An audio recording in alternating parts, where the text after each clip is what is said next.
Hello my dear friend, welcome back to our channel. तो आज की हमारी वीडियो का टॉपिक है चैनल डिज़ाइन डिसीजन। जो चैनल डिज़ाइन डिसीजन के बारे में आज की हम वीडियो में पढ़ेंगे, बहुत ज़्यादा इंपॉर्टेंट टॉपिक है, एग्जाम में काफ़ी बार आ चुका है, तो ध्यान से समझना और नोट करने की ज़रूरत नहीं है आपको। यहाँ पे आप वीडियो को स्टॉप करना, आपको सारे नोट्स मिल जाएंगे और रीड करके चले जाना, ठीक है। नोट करने में ज़्यादा टाइम वेस्ट करने की ज़रूरत नहीं है। समझना है तो एक बार फिर से वीडियो देख लेना ये, ताकि आपको और क्लियर समझ आ जाए। तो in managing its intermediary firm must decide how much effort to devote to push versus pull marketing. तो यहाँ पे दो तरीके की स्ट्रैटेजी का यूज़ किया जाता है, एक तो होता है पुश स्ट्रैटेजी, एक होता है पुल स्ट्रैटेजी। कि हमें क्या स्ट्रैटेजी का यूज़ करना है, किस तरीके से जो है हमें डिसीजन मेकिंग करनी है, किस तरीके से हमें मार्केटिंग करनी है।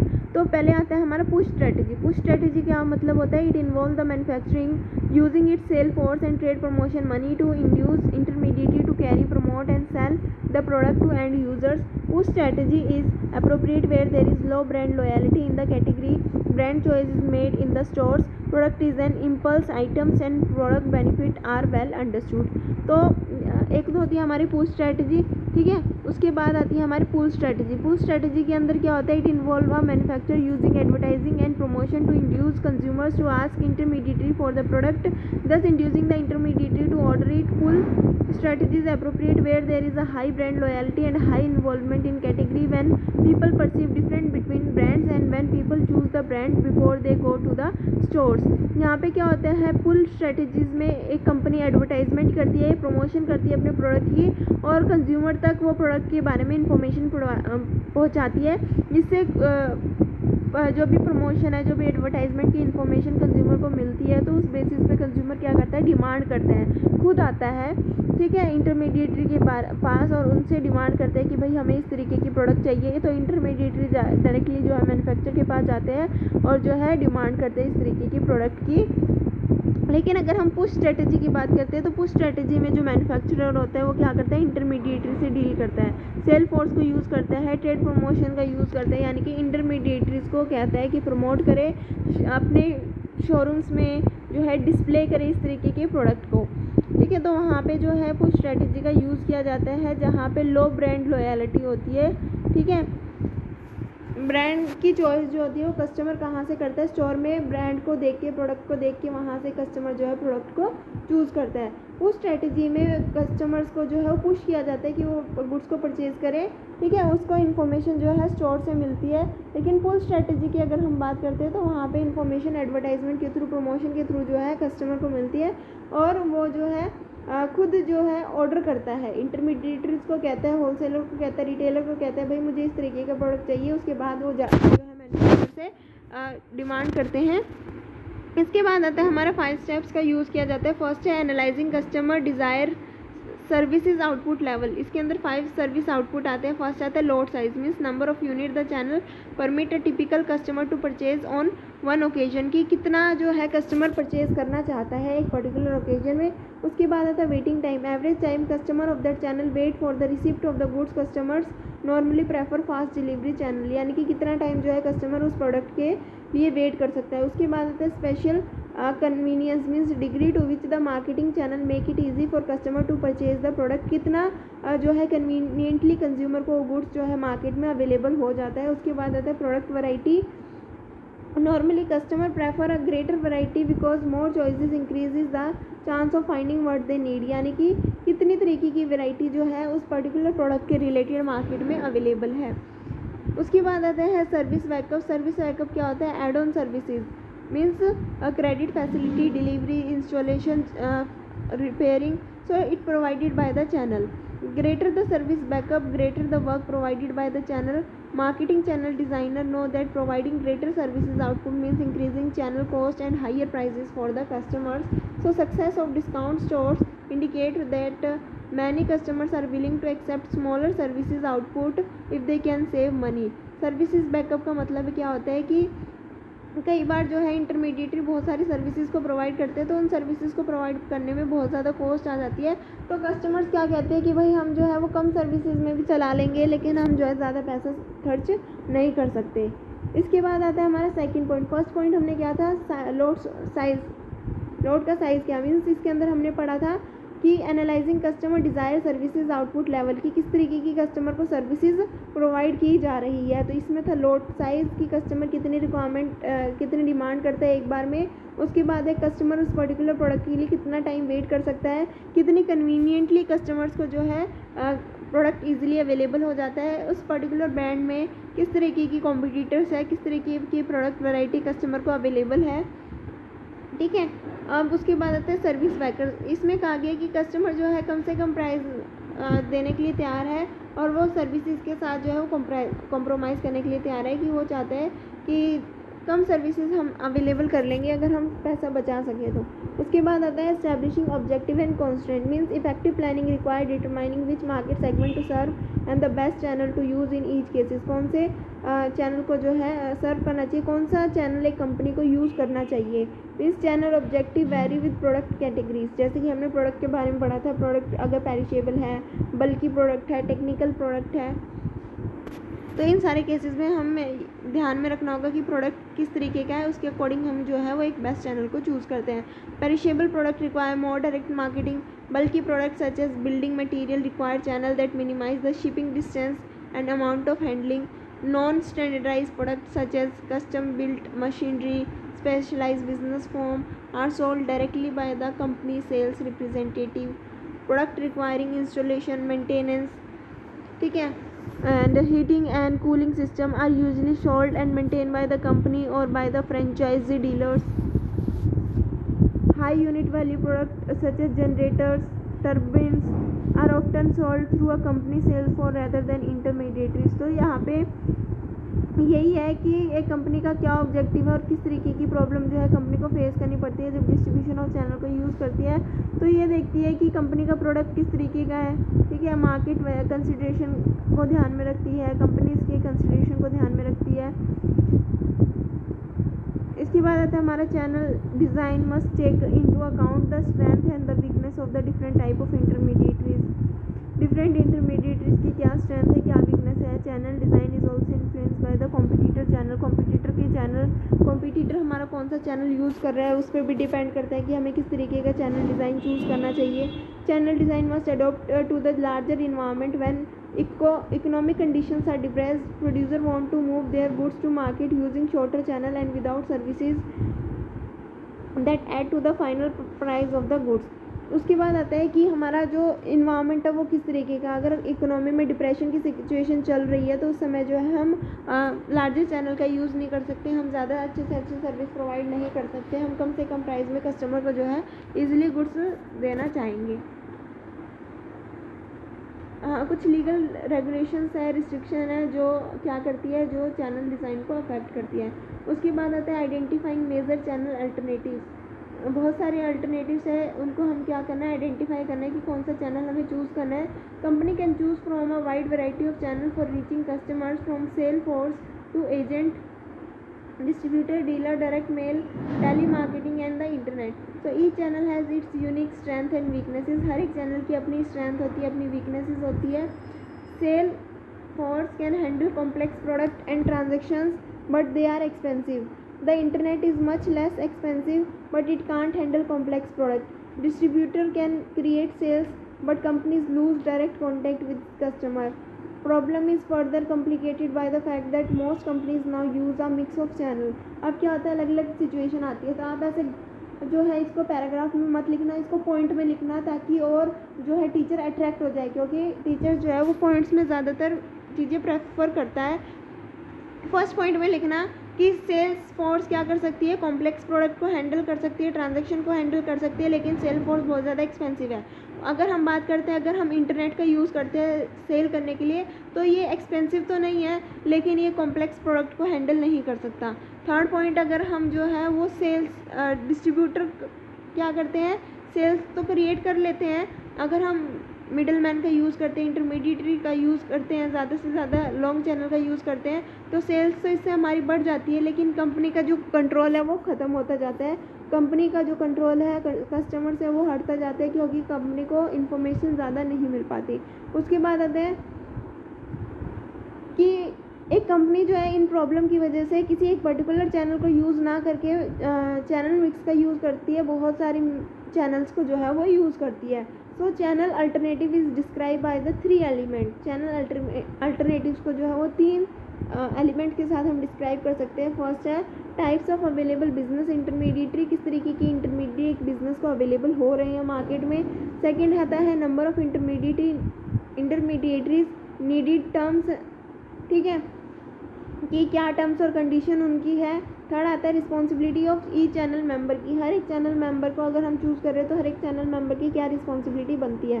तो 3 अल्टरनेटिव हमने क्या पढ़े। एक तो आता है कि किस तरीके की बिजनेस इंटरमीडिएटरीज अवेलेबल है, इंटरमीडिएटरीज की क्या टर्म्स और कंडीशन है। थर्ड आता है कि क्या हर एक चैनल मेंबर की क्या क्या रिस्पॉन्सिबिलिटी बनती है। A firm need to identifying the types of intermediary available to carry on its channel work. A company should search for innovative marketing channel, यानी कि एक कंपनी को अच्छे से अच्छा चैनल यूज़ करना चाहिए जो इनोवेटिव हो, अट्रैक्टिव हो। Companies have to decide on the number of intermediaries at each channel level.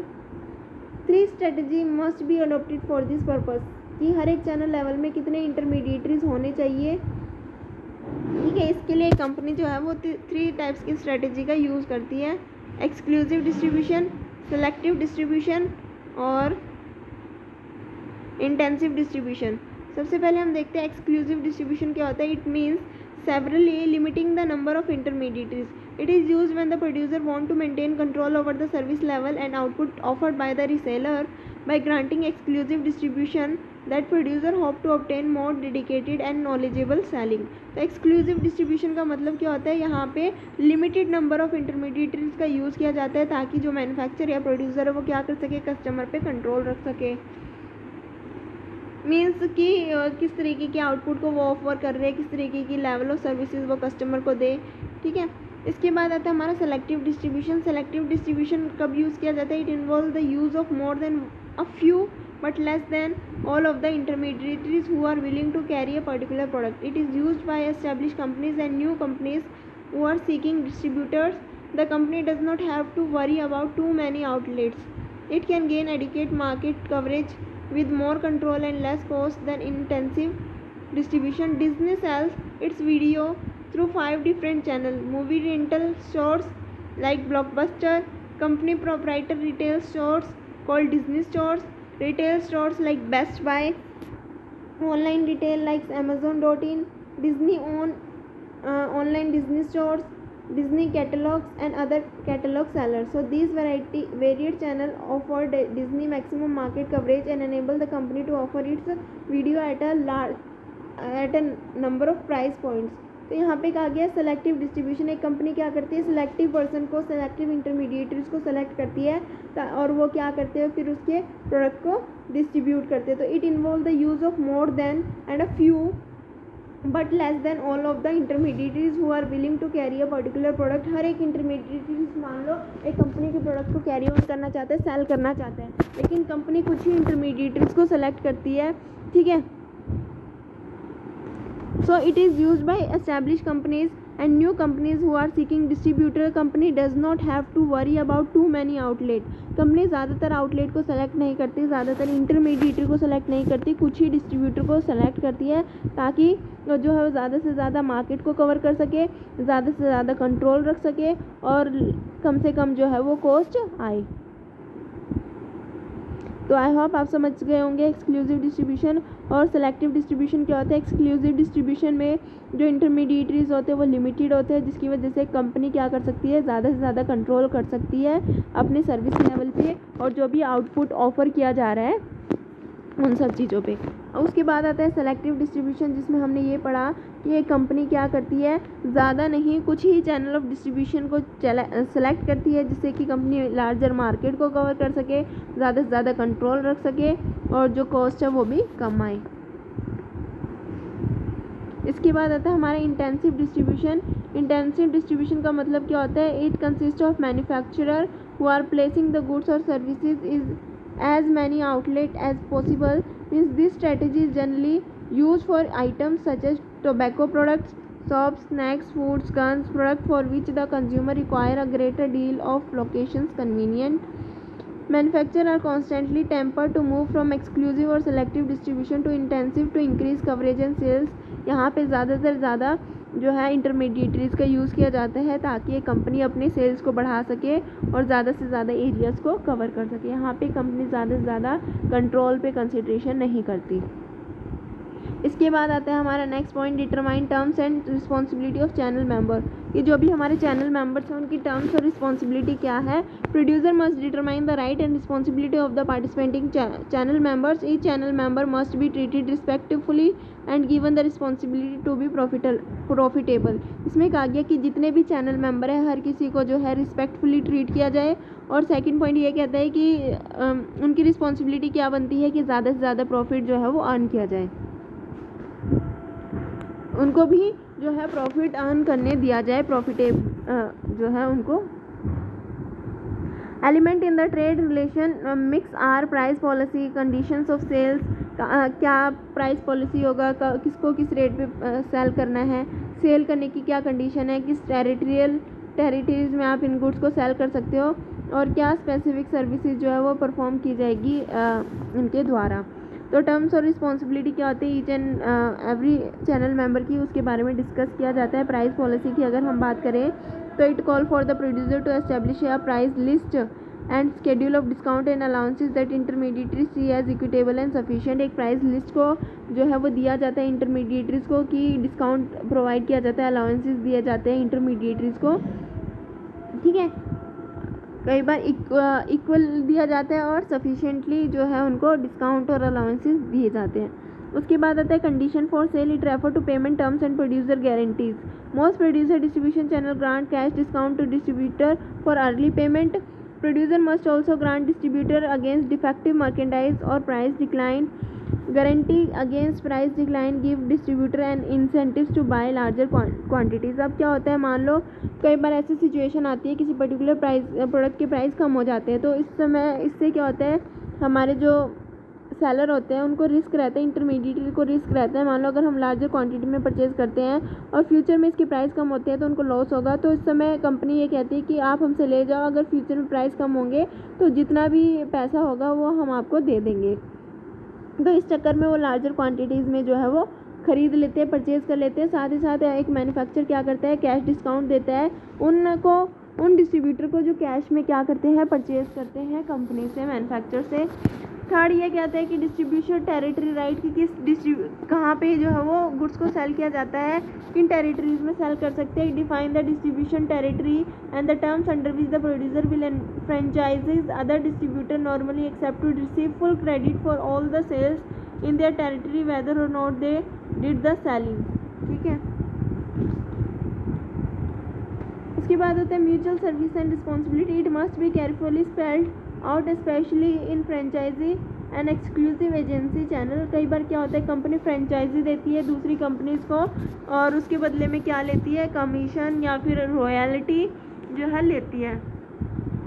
तो अगर हम मैकडोनल्ड की बात करें, मैकडोनल्ड ने क्या किया, McDonald provide franchisee with the building, promotional support, record keeping system, training, general administrative and technical assistance.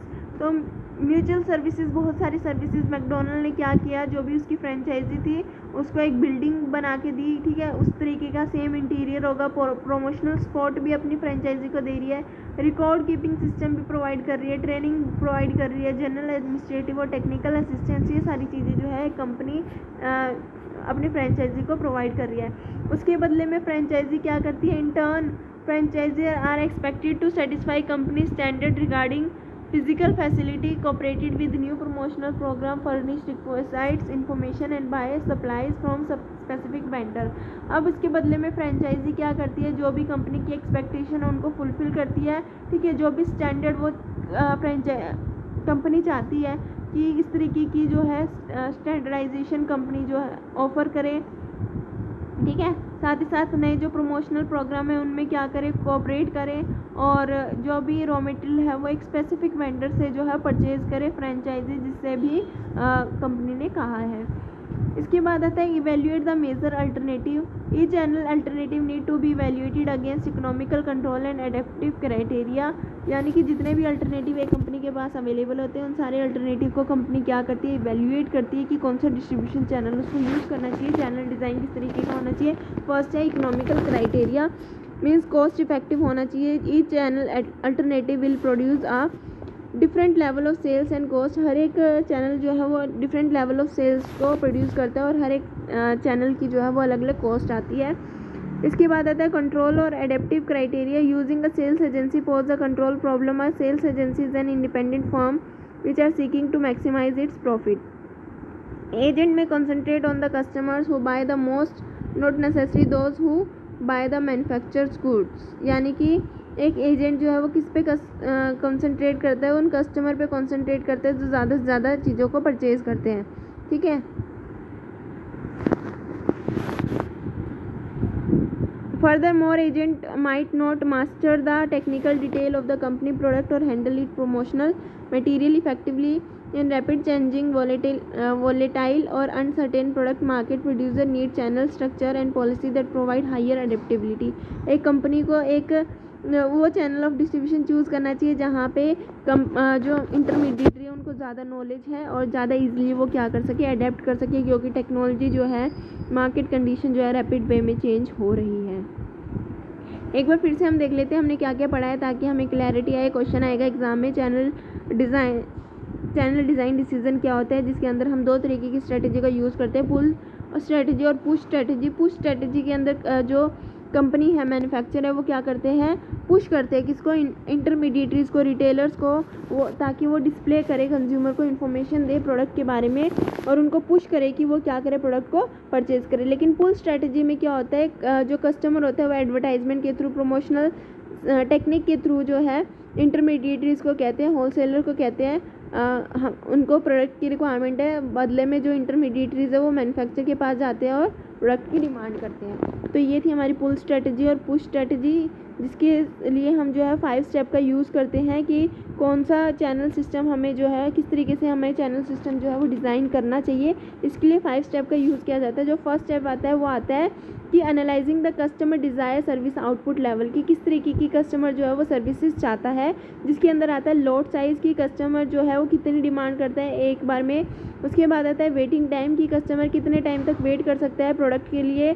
Special convenience means क्या कन्वीनियंस, किस तरीके से इजीली कस्टमर को जो है प्रोडक्ट अवेलेबल किया जाता है, प्रोडक्ट वैरायटी कितने और वैरायटीज़ के प्रोडक्ट मार्केट में अवेलेबल है, जिसकी वजह से कंज्यूमर जो है वो चॉइस कर सकता है। उसके बाद आते हैं सर्विस बैकअप, कस्टमर चाहता है कम से कम प्राइजेज़ में गुड्स खरीदना, तो अगर हम ज़्यादा सर्विस प्रोवाइड करेंगे तो इससे ज़्यादा जो है वो कॉस्ट एड ऑन होगी, तो कम से कम प्राइस में कस्टमर जो है कॉम्प्रोमाइज़ कर सकता है, कम स्मॉल सर्विसेज के साथ, स्मॉल सर्विसेज को एक्सेप्ट कर सकता है। फर्स्ट पॉइंट हमारा ये था कि इस तरीके की सर्विसेज प्रोवाइड की जा रही। सेकंड था कि एस्टैब्लिशिंग ऑब्जेक्टिव एंड कॉन्सेंट्रेट, कि एक कंपनी का क्या ऑब्जेक्टिव है और क्या प्रॉब्लम उसको फेस करनी पड़ती है। बहुत सारे चैनल है, लार्ज चैनल है, स्मॉल चैनल है, डायरेक्ट चैनल है, इनडायरेक्ट चैनल है, हर एक चैनल के अपने बेनिफिट्स है, अपने क्या है डीमेरिट्स है। तो हर एक चैनल को एक कंपनी क्या करती है, इवेल्युएट करती है अपने ऑब्जेक्टिव के अकॉर्डिंग और उनके प्रॉब्लम्स के अकॉर्डिंग। ठीक है। अगर इसके अंदर हम ये देख सकते हैं, मार्केट कंसिडरेशन कर सकते हैं, प्रोडक्ट कंसिडरेशन कर सकते हैं, कंपटीशन कंसिडरेशन कर सकते हैं। जैसे कि अगर हम प्रोडक्ट कंसिडरेशन को ध्यान में रखते हैं तो इसमें ये आता है गुड्स पेरिशेबल है, बल्कि है, टेक्निकल है, ठीक है, या फिर प्रोडक्ट वैल्यू क्या है, कॉम्पिटिटर कौन सा चैनल यूज़ कर रहा है, कौन सा मिडल मैन हमारे पास अवेलेबल है। तो ये सारी चीज़ों को हम ध्यान में रख के जो है वो डिसीज़न ले सकते हैं कि हमारा एक्चुअल में ऑब्जेक्टिव क्या है। उसके बाद थर्ड पॉइंट आता है कि आइडेंटिफाइंग मेजर चैनल अल्टरनेटिव, हमारे पास जो है बहुत सारे अल्टरनेटिव चैनल अवेलेबल है, जैसे कि हमने स्टार्टिंग में पढ़ा था कि किस तरीके के चैनल को यूज़ किया जाता है। तो बहुत सारे चैनल होते हैं, हर एक चैनल को हम क्या करते हैं, आइडेंटिफाई करते हैं कि कौन सा सूटेबल है, और जो भी सूटेबल होगा उसको हम क्या करेंगे, चूज़ करेंगे। इसके अंदर 3 जो है चैनल आते हैं। फर्स्ट आता है एक्सक्लूसिव डिस्ट्रीब्यूशन, सेलेक्टिव डिस्ट्रीब्यूशन और inclusive intensive distribution. Exclusive distribution की अगर हम बात करें तो यहाँ पे जो इंटरमीडिएटरीज होते हैं वो लिमिटेड होते हैं। ऐसा क्यों होता है, क्योंकि ये कंपनी ज़्यादा से ज़्यादा कंट्रोल चाहती है अपने सर्विस लेवल पे और आउटपुट जो भी ऑफर किए जा रहे हैं रीसेलर के द्वारा। उसके बाद आता है सेलेक्टिव डिस्ट्रीब्यूशन, यहाँ पे ना ही ज़्यादा होते हैं ना ही कम इंटरमीडिएटरीज होते हैं। कंपनी सेलेक्ट करती है कि कितने इंटरमीडिएटरीज उसको रखने हैं, क्योंकि वो क्या चाहती है, ज़्यादा से ज़्यादा कंट्रोल चाहती है, ज़्यादा से ज़्यादा मार्केट को कवर करना चाहती है कम से कम कॉस्ट में। ठीक है। इसके बाद आता है हमारा इंटेंसिव डिस्ट्रीब्यूशन। इंटेंसिव डिस्ट्रीब्यूशन की अगर हम बात करें तो इंटेंसिव डिस्ट्रीब्यूशन में यही आता है कि एक कंपनी कंट्रोल ज़्यादा नहीं चाहती, सेल ज़्यादा से ज़्यादा करना चाहती है और ज़्यादा से ज़्यादा एरिया को कवर करना चाहती है, इसलिए ये जो है वो बहुत ज़्यादा जो है इंटरमीडिएटरीज़ को सेलेक्ट करती है। फोर्थ पॉइंट की अगर हम बात करें तो यहाँ पे आता है कि determine the terms and responsibility of channel member, कि जो चैनल मेंबर है उनकी क्या रिस्पॉन्सिबिलिटी होती है, क्या टर्म्स और कंडीशन जो है उनको एक्सेप्ट करनी पड़ती है। तो इसके अंदर आते हैं प्राइसिंग पॉलिसी की, किस तरीके से प्राइसिंग को डिसाइड किया जाएगा। इसके अकॉर्डिंग एक कंपनी, एक मैन्युफैक्चरिंग कंपनी जो प्रोड्यूसर है वो क्या करता है, एक प्राइस लिस्ट को एस्टेब्लिश करता है कि किस प्राइस से किस रेट पे जो है डिफरेंट कंज्यूमर्स को, डिफरेंट इंटरमीडिएटरीज को जो है वो गुड्स परचेज किया जाएगा ऑन द बेसिस ऑफ क्या डिस्काउंट किसको दिया जाएगा, किसको कितने अलाउंसेस दिए जाएंगे। तो जो ज़्यादा बल्क में खरीदेगा उसको ज़्यादा डिस्काउंट दिया जाएगा, ठीक है, जो कम क्वांटिटी खरीदेगा उसको कम डिस्काउंट दिया जाएगा। तो ये प्राइसिंग पॉलिसी जो है उसके लिए एक लिस्ट बनाई जाती है। उसके बाद आता है कंडीशन ऑफ सेल की, किन कंडीशन पे जो है वो गुड्स को सेल किया जाए। मान लो कि एक कंपनी जो है एक हमारा डिस्ट्रीब्यूटर लार्जर क्वांटिटी तब खरीदेगा जब कंपनी ये कहने के लिए तैयार है कि मान लो कि अगर फ्यूचर में प्राइस डिक्लाइन होते हैं तो कंपनी जो है वो प्राइस इंटरमीडिएटरी को पे करेगी, तो एक इंटरमीडिएटरी जो है वो लार्जर क्वांटिटी में परचेज़ करेगा। उसमें ये कहा गया कि अगर मान लो कि हमारा इंटरमीडिएटरीज कैश पे परचेज़ करता है तो कंपनी उसको डिस्काउंट देगी, क्योंकि वो अर्ली बहुत जल्दी क्विकली क्या कर रहा है, पेमेंट कर रहा है, और जिससे ये एक कंपनी उस अमाउंट को कहीं पे इन्वेस्ट कर सकती है जहाँ से उसको इंटरेस्ट मिल सकता है या फिर ज़्यादा अच्छे तरीके से अर्निंग अपनी प्रोडक्शन को बढ़ा सकती है। उसके बाद आती है डिस्ट्रीब्यूशन टेरिटोरियल राइट की, एक डिस्ट्रीब्यूशन किस टेरिटरी में जो है वो बेच सकता है, सेल कर सकता है। तो डिस्ट्रीब्यूटर क्या करता है, नॉर्मली जो है वो क्रेडिट फैसिलिटीज़ को यहाँ पे अवेल करता है डिफरेंट टेरिटरीज़ के अकॉर्डिंग।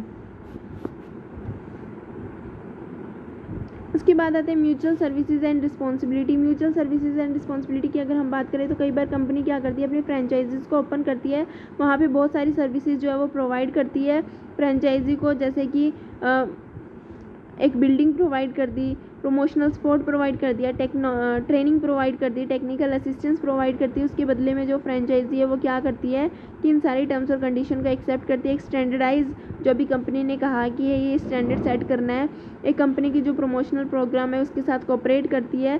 साथ ही साथ क्या करती है, सप्लाइज को जो है उन्हीं जो भी सप्लाइज होती है, जो रॉ मटेरियल की रिक्वायरमेंट होती है प्रोडक्ट को बनाने के लिए, वो उसी सप्लाई से खरीदती है जिस सप्लाई से कंपनी खरीदने को कहती है। कुछ मेजर अल्टरनेटिव्स है जो कंपनी इवेल्युएट करती है। इकोनॉमिकल क्राइटेरिया मींस हर एक डिस्ट्रीब्यूशन चैनल में क्या होती है, डिफरेंट कॉस्ट आती है और डिफरेंट सेल्स होती है। उसके बाद आता है कंट्रोल और एडेप्टिव क्राइटेरिया, एक कंपनी कितना कंट्रोल चाहती है, कंट्रोल के अकॉर्डिंग भी जो है वो एक डिस्ट्रीब्यूशन चैनल को सिलेक्ट करती है। ये थी आज की हमारी वीडियो। आई होप आप सभी को क्लियर हो गया होगा, समझ में आ गया होगा। Thanks for watching.